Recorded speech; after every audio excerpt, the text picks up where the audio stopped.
Hi guys, welcome back to my channel. Today I'm going to show you how to make cherry cobbler. So let's get started. First, preheat the oven to 375 degrees. Then wash the cherries. And now you need to remove the pit. To do that, use a straw to push it out.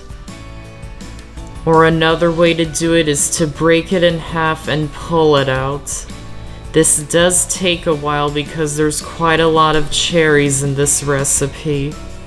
You can use frozen cherries if you like, and that way you can skip this step because they're already pitted. And if you would like smaller chunks, feel free to chop them up as well. Then place them into a large mixing bowl and add in the sugar and mix them together until they're combined.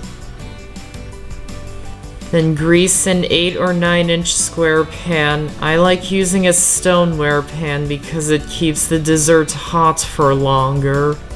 And pour the mixture into the pan and set it aside for now.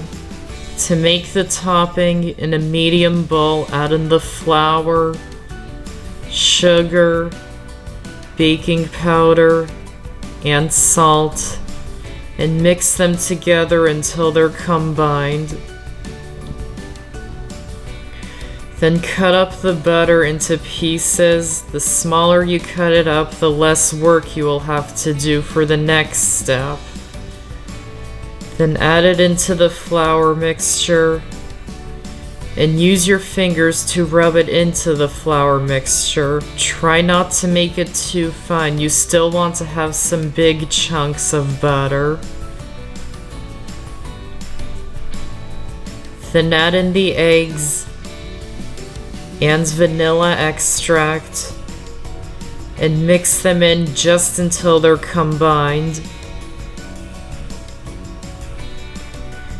Then add spoonfuls of the mixture all over the top of the cherry mixture in the pan.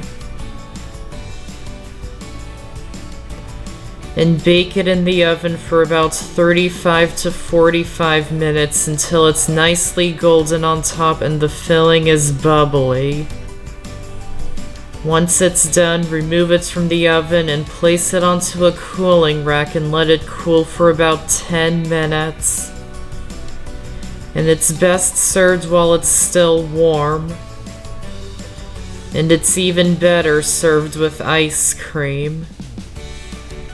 And that's how to make cherry cobbler. I hope you enjoyed this video, and I have so many more on my channel, so be sure to check them out and subscribe for more. Thanks for watching, and I'll see you next time.